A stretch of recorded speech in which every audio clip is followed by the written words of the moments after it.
What is up, my fellow nerds? Welcome to Tales of Nerdia. Today we're talking about chapter 364 of Hunter x Hunter, and I actually don't have a ton to say about this chapter. I felt like the pacing was very slow this chapter, probably my least favorite out of the four we've gotten since Togashi has returned from hiatus.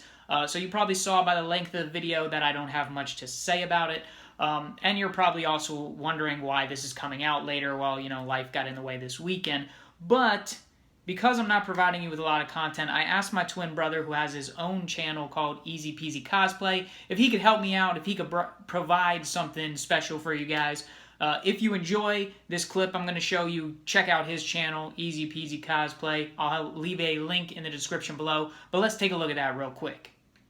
Oh, hey everybody, welcome to Easy Peasy Cosplay. Today I'm going to teach you how to make some props for a nice Kurapika cosplay. Alright, it's going to be 3 easy steps. Step number 1, gotta get yourself an inflatable dolphin. Alright, real easy, only about $5 on Amazon.com. Ooh, I love that website. Alright, number 2 is a little more difficult. You could either go to the pharmacy and say, hey, my grandmother needs her insulin needles, or you could just go with Grandma's medicine cabinet, because she got diabetes already. See, we just got to get some of these babies right here. Be very careful. They could be sharp. All right? Step number 3, got to get yourself some tape. Okay? This part's the difficult part. Let's turn this down so you can see how I'm doing this, okay? Is that going to work? Yep, perfect. All right? I already have some pieces of tape prepared, okay? You got to make sure you get it on the end of the fin right there. Here we go, last one, ready? Just gotta tape it up, and almost done. Now make sure, remove these caps. When you remove the caps, be careful. Oh, that's sharp. And there you go, ladies and gentlemen, you got yourself a Kurapika cosplay. Oh, forgot a cap. Bam. Look at how wonderful that looks. Anyways, thanks for watching. See you next time on Easy Peasy Cosplay. Well, that was something, wasn't it?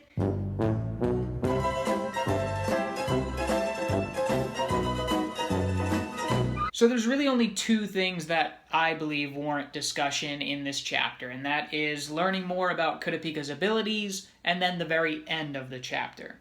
As far as Kurapika's abilities go, so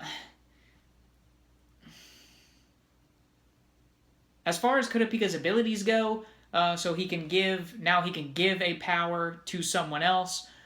He could steal a second power. We find out that Emperor Time actually drains his lifespan, and that is a big deal because now he's going to limit how much he uses Emperor Time, and he may be second-guessing himself on when he should use his abilities.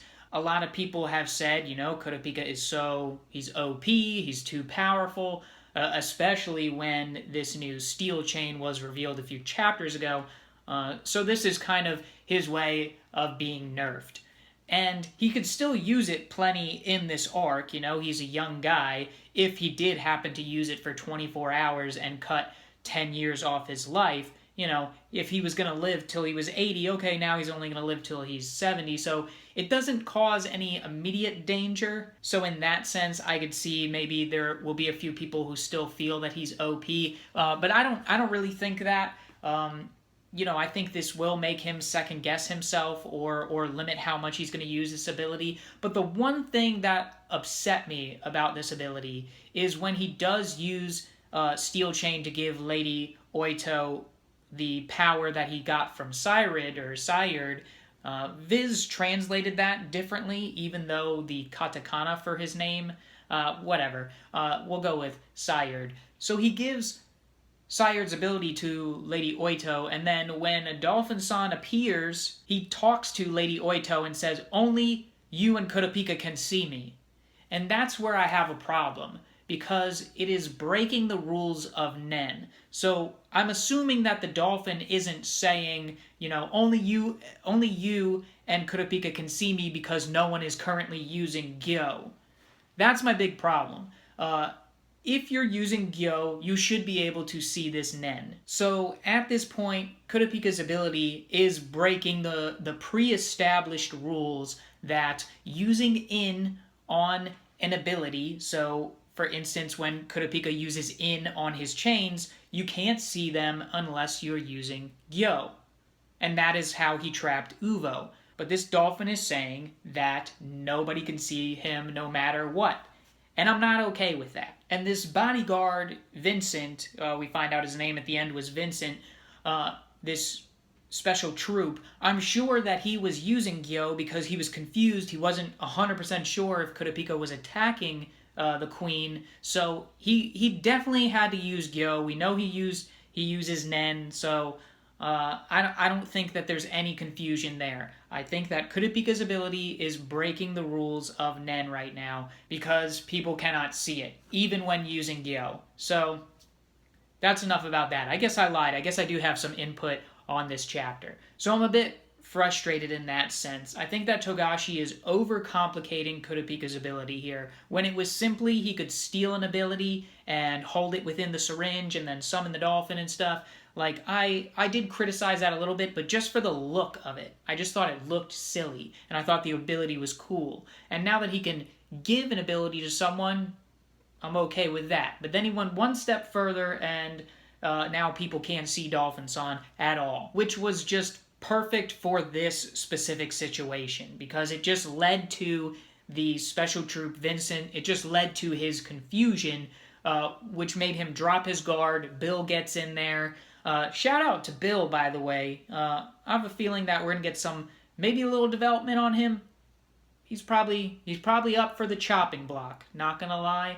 But I like Bill. I saw a Bill appreciation thread on Reddit yesterday. So if you're a fan of Bill, go ahead and head over to that thread. But anyways, let's move on. Let me know what you guys think of this ability. Is Togashi overcomplicating it? Am I just being a whiny baby? Or did I misinterpret this? Am I not understanding this ability? That's totally possible, because like I said, I don't really go digging for information after each chapter that I read. I try to interpret it myself. So maybe I'm wrong, and I'm just spewing a bunch of BS. So if I happen to be wrong, leave a comment below. So Bill and Kurapika, they take down Vincent. But actually, before we move forward and get to that, I do want to talk about when Kurapika asks Prince Wobble and Queen Oito, will you trust me? Because the whole page after that, I just love everything that happened in the page after that. You see that Prince Wobble calms down because he was crying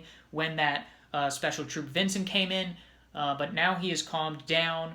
Seems like Kurapika's aura, is getting to him. Not literally his Nen, but you know where I'm getting at with that. So Prince Wobble kind of senses the aura in the air and calms down from Kurapika's words. And Queen Oito looks at him, and then when Prince Wobble reaches out towards Kurapika, I just love his face in that panel, kind of like a blank face, even though he's still got, his scarlet eyes are going. But just his face looked really funny.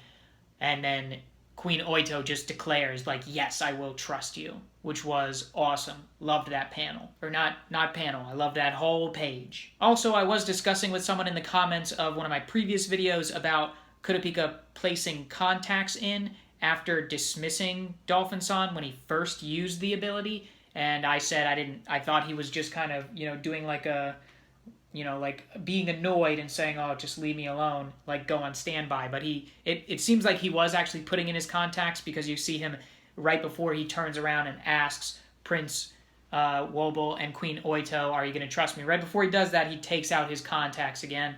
So that was my bad. I didn't go back and look at who that was in the comments, but just know, my bad. So after Kurapika and Bill subdue Vincent, and they have talks about what they're going to do with him. They find out he's got an earpiece on, and then we go over to the first prince, Benjamin, talking with Balsamico, and they're, having a discussion. It's really just to show off how intelligent Balsamico is and Benjamin, and just their deductive reasoning. I think deductive reasoning, I think that's the right word. Probably not. But you know what I'm saying. The big takeaway from this is the very end of the conversation, where Benjamin says that the situation has changed, so the mission might change. And we don't find out in this chapter what he has changed that mission to. So is it just a standard assassination? Probably not, because that's what Vincent tried to do. So that is the big mystery at the end of this chapter. Couple that with the fact that now 3 princes are trying to contact Kurapika at the same time, and that is from Zhangli, Tubepa, and Benjamin. So Kurapika has to decide whose phone call or whose message he's going to answer first, because depending on who he answers first, the other princes may feel insulted, or they may feel that he colluded with the other prince that he spoke to first. So Kurapika has a very important decision, and right as that happens, this other bodyguard, this other special troop shows up at the door. So that is the big cliffhanger that we're left with at the end of this chapter, which is pretty interesting. I could speculate on what could happen, but I really don't have much evidence on what I think will happen. I would hope that Kurapika answers the message from Zhang Li, because it seems like Zhang Li does have a little bit of empathy, a little bit more than the other princes, for Prince Wobble, so he might be someone good to team up with. But of course, Kurapika doesn't really have that information, and he has to make a snap decision. He doesn't want to leave the princes waiting, so he may be able to get some information from Queen Oito before he answers the phone, but probably not too much. Maybe she'll actually be the one to decide and tell Kurapika, Zhang Li's the one to be trusted, answer his call. But will he even be able to answer those, because now somebody's at the door? So there's a lot going on. And the very last thing on the chapter, it says that, there's 3 people on the phone and 1 at the door. The decision is life or death, I think is what it says at the end of the chapter. Oh, it's which gets chosen first is a matter of life or death. So a very good cliffhanger. I liked that a little bit more than I enjoyed the chapter. And I'm usually the guy telling people to be patient, and you just have to enjoy the story. But the impending hiatus could be just around the corner. So I felt like this chapter was just a little bit slower. So a little bit of frustration there. I'm sure if 10 years from now I was reading this arc in full, I may feel a little bit differently about that chapter. So I always try to keep that bit in mind, that the impatience that I'm feeling with this chapter, it could just be, it's because I know I may not get many more before we take another year break. Did I just spit all over myself? So hopefully next chapter, this decision, this life or death choice, is a little bit more exciting. Maybe we'll get some more development on the story, or maybe even Togashi will leave us hanging and switch over to a different party. I think the fact that Vincent got in the door and he had stabbed one of the handmaids there, I thought it made sense to continue right from there, but this could be a good time to switch to a different party. So sorry guys, I didn't really have much to say about this chapter, but if there are specific points that you want to discuss, of course, just comment below. I know this was a bit rushed. I'm sure I seem a bit rushed, but I hope you stick around, and I'll check in with you guys next week for the next chapter. Let's hope that it comes out on Thursday, but it seems like the pattern recently has been on Fridays. So thanks for watching. Thanks for tuning in. Hope you subscribe, like if you enjoyed, and check me out on Patreon if you want to help me make more rushed, shitty videos like this one. Thanks for watching, guys. See you next time.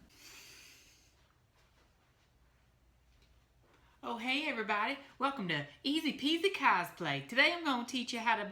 No.